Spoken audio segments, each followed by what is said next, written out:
I heard a strange noise coming from my supposedly empty house. A clear sense of someone's presence, and an eerie creaks from the floorboards. Seems like someone is upstairs. Fearing it might be an intruder, I carefully headed up the stairs without making a sound. For some reason, clothes were strewn across the hallway, forming a trail leading to the master bedroom my husband and I share. Andrew. Kimberly. At that moment, a familiar voice rang out from the room. It was a whispering conversation that sounded downright joyous. Is it okay saying no to my mother-in-law and doing this? I'd rather spend time with you, Kimberly, than deal with some old lady. Oh, stop it, you! Peeking through the slightly open door, I was at a loss for words. My husband and daughter-in-law were lying on the bed embracing each other. The atmosphere was sweet, as if they were lovers. I'm so happy to have a daughter-in-law like you, Kimberly. We should pay some attention to your mother-in-law too, shouldn't we? Poor thing. She's good for housekeeping, that's about it. She's not capable of much else. The two, laughing while bad-mouthing me, probably never suspected they were being watched. I couldn't contain the anger boiling up from the pit of my stomach. I'll make them regret doing something so disgraceful in the marital bedroom in broad daylight. My name is Hannah. I've been a nursing assistant at a hospital for years. The work days are hectic, but I take pride in my job and find interacting with patients enjoyable. I met Andrew when he was admitted to the hospital. After dating, we married in our 20s. I had heard stories about nurses or caregivers dating patients, but never thought it would happen to me. It didn't take long for me to marry Andrew, who's dependable and kind-hearted. We had a son, and we've been living happily as a family of 3 without any major issues. Our eldest son, Nicholas, excels academically and has grown up to be very kind to others. We may be doting parents, but he has always been, and still is, our pride and joy. After graduating from college, Nicholas landed a job at a well-known corporation. His performance and work ethic earned him high praise. Nicholas, it's great you're working hard, but are you taking any time for yourself? Don't push yourself too hard when you're not feeling well. Dad, Mom, don't worry about me. I have some exciting news for both of you soon. Look forward to it. Nicholas said this with a bright smile, easing the worries of Andrew and me. We wondered what the exciting news could be, and one day, Nicholas brought home a girlfriend. This is Kimberly. We've been dating for a few years. I'm thinking of marrying her. Hearing this, Andrew and I felt a mix of surprise and overwhelming joy, though part of us was a bit sad knowing we can't be with Nicholas forever. We believed he made a great choice in Kimberly. She was polite and friendly to us, leaving a good impression. Fast forward 6 months, Nicholas got married. We met Kimberly's parents and relatives for the first time at the wedding. They were all kind people. Kimberly's mother even exchanged contact information with us. Feel free to reach out anytime. Let's help each other, she said, which was comforting. We still keep in touch with Kimberly's family, and we sometimes have meals at each other's homes. Our family life seemed smooth sailing, with a son married and a good relationship with the in-laws. Yet something did bother me. Kimberly was frequently visiting our home. We had all decided not to live together, but she kept popping up. Is she bored because she's a housewife, or is she just being mindful because she's family now? Kimberly, you don't have to go out of your way to visit. You're family to us, whether you come often or not. When I said this, Kimberly tilted her head. I'm not going out of my way. I enjoy coming here, so it's fine. Her cheery response made me give an awkward smile back.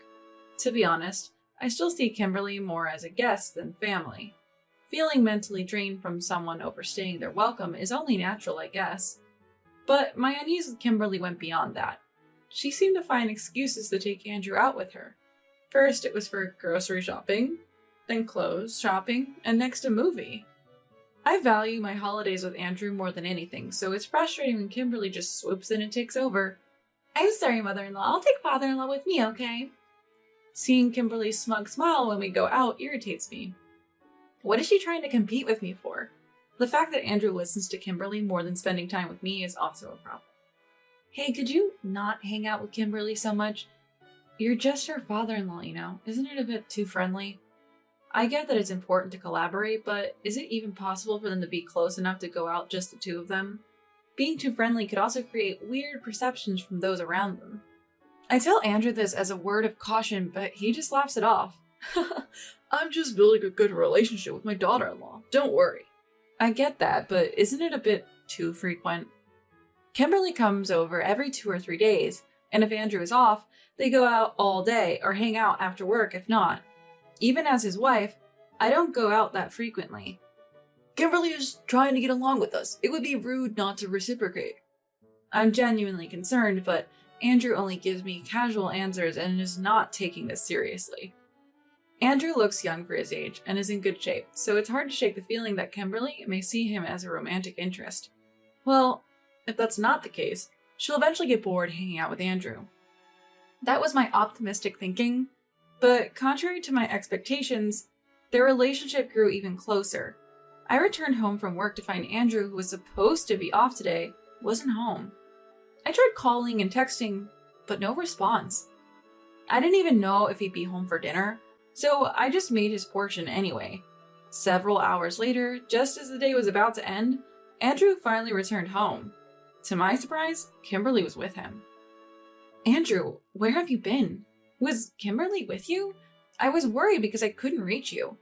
Oh, we went on a little trip. A trip? With who? With Kimberly. We went quite far. Shockingly, Andrew and Kimberly had gone on a day trip from morning to late night. Learning that they had ventured out of state, just the two of them, left me completely baffled. The fact that he went on a trip with Kimberly without even asking for my consent and ignored my calls while enjoying himself infuriated me. What were you thinking? It's absolutely thoughtless of you to go on a day trip alone with your daughter-in-law. Don't get so mad. There's nothing shady going on. That's why we came back, right? You expect me to know that. Ignoring my messages, you've got some nerve showing up like this. Anger and pent-up frustrations erupt, aimed squarely at Andrew. I suppose I've been jealous of Kimberly too. We haven't gone on a trip, just the two of us, in years. Andrew has never even suggested it. And yet, he's okay with casually going on a day trip with Kimberly. That irks me. Mother-in-law, please don't be so angry. My father-in-law is just trying to be nice to me. Kimberly defends Andrew, tears filling her eyes. Why am I being made out to be the villain? Kimberly, it's late. I'll take you home. No, you stay here. I'll take her home. I push Andrew aside and decide to take Kimberly home myself. I don't want her alone with my husband anymore. Their house is about a 30-minute drive from ours. It'll be awkward between Kimberly and me, but it can't be helped. Driving along the quiet night road, Kimberly suddenly breaks the silence. You're just jealous because Andrew and I get along, aren't you? I feel anger bubbling up, but fighting now only makes me the bad guy again. I take a deep breath and answer as calmly as I can. If that's how you feel, why do you go off alone with Andrew? Well, because Andrew is cool. I want to spend more time with him. You're clueless about how lonely Nicholas feels, aren't you? If you have time to hang out with my husband, focus on your own. I've heard complaints from Nicholas as well. Lately, he hasn't been spending much time with Kimberly, and they haven't been doing the things newlyweds do. I couldn't tell him she's been seeing Andrew frequently. I want to avoid causing more tension in the family because of Kimberly. But, Nicholas is just not exciting. He's too nice, lacks any edge. Being around Andrew helps me get along with Nicholas too, you know? Has she forgotten she's talking to her mother-in-law? Her words are so brazenly disrespectful, it's unbelievable. After dropping off Kimberly, I went home without even seeing Nicholas. I had no idea what kind of expression to put on my face when meeting him. Then, something big happens. One day, I got an invitation to have a dinner party at my in-laws' house. I meet Kimberly's parents about once a month under the guise of having a dinner party. Since we exchanged contact information, we become closer quite quickly, so I happily accepted the invitation. Nicholas and Kimberly will be joining as well. I also invited Andrew, but he didn't give me a positive response. He said he has urgent work matters to attend to, as the dinner is scheduled for a holiday afternoon. Turns out he's not going out with Kimberly, so I give a sigh of relief. After Andrew leaves the house, I make sure the door is locked and then head out myself. My in-laws' house isn't far away, and it's easily accessible by single train ride. However, upon arriving at the station, I realized I had forgotten to bring a gift for my in-laws. I still had time, so I hurried back home to get it. As I unlocked the door and entered, I heard voices coming from the supposedly empty house, the unmistakable presence of someone and the creepy creaking of the floorboards. Someone appeared to be upstairs. Fearing an intruder, I cautiously made my way up to the second floor, making sure to be quiet. Clothes were scattered in the hallway, serving as a trail leading to the bedroom I share with Andrew. Andrew. Kimberly. At that moment, I heard familiar voices coming from inside the room. Whispers filled the room, suggesting a secretive, joyful conversation. Is it okay to refuse your mother-in-law's invitation to do this? I'd rather be doing this with you, Kimberly, than hanging out with some old folks. Oh, stop it, you. I peeked through the slightly ajar door and was at a loss for words. Andrew and Kimberly were lying on the bed, partially undressed and embracing. The atmosphere in the room was sweet, like that of a couple in love. I'm so happy to have a daughter-in-law like you, Kimberly.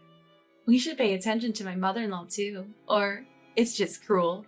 She's fine just being the housekeeper. What else can she do? She's not good for anything other than housework. As they laughed and badmouthed me, they didn't suspect for a second that I was watching. I couldn't contain my anger that welled up from deep within me. I'm going to make them regret what they did in our bedroom, in broad daylight. Before entering the room, I dialed Kimberly's mother's cell phone. After it connected, I switched it to video call and bravely stormed into the bedroom. Wow, you two are up to something, aren't you? Startled, Andrew and Kimberly, still embraced, looked at me with stunned faces. Without hesitation, I broadcasted the scene to my in-laws' house where they were likely prepping for the dinner party. So this is why you two are unusually close. No wonder why you couldn't tell the truth. What should we do about these two in-law family? Realizing she was being recorded, Kimberly let out a piercing scream. Stop recording, you pervert! Are you introducing yourself? You're the one doing something dirty and perverse with my husband. Kimberly twisted her face in frustration and ran toward the clothes I'd gathered. She intended to grab the clothes and escape. But as I continued showing their antics to my in-laws' house, I threw the clothes out of the bedroom window. It's windy today, and the clothes flew a good distance, but I couldn't care less. From the other end of the phone, shouts rang out, "What is going on? Kimberly, what's the meaning of this?" And then, "Kimberly, Dad, what are you doing?" Nicholas, who had arrived at my in-laws' house earlier, had also seen their disgraceful actions. In a voice colder than I'd ever heard, Nicholas murmured, "I'm coming over now. Stay right there. If you run, be prepared." It was a voice filled with rage, unlike the Nicholas we knew. Andrew and Kimberly seemed too drained to even consider running, standing there in their naked shame. Soon enough, Nicholas and Kimberly's parents arrived at the house. When led to the bedroom, Andrew and Kimberly were still sitting shocked. "Since when have you two been like this? Have you been deceiving me and our parents all along?" When Nicholas pressed for answers, Andrew and Kimberly started talking, not caring who spoke first. They admitted their affair began shortly after Nicholas and Kimberly got married. Andrew felt a thrill growing more and more infatuated with the young and attractive Kimberly compared to his older wife. Kimberly, on the other hand, was drawn to Andrew, who was more experienced and reliable than Nicholas, who was kind but somehow lacking. However, we couldn't possibly understand their reasoning. Despite a 30-year age difference and the fact that both were married and even related, we felt disgusted by their reckless actions. Nicholas, Kimberly's parents, and I came to a decision after discussing the situation. "I'm divorcing Kimberly and cutting ties with Dad," Nicholas said. "I'm also breaking up with Andrew," I added. Nicholas and I decided to divorce our respective spouses and sue them for damages for their affairs. Kimberly's parents agreed, stating that their daughter should bear the responsibility for her actions. It was probably an indefensible situation. Even in my eyes, I felt ashamed and humiliated by my husband's actions.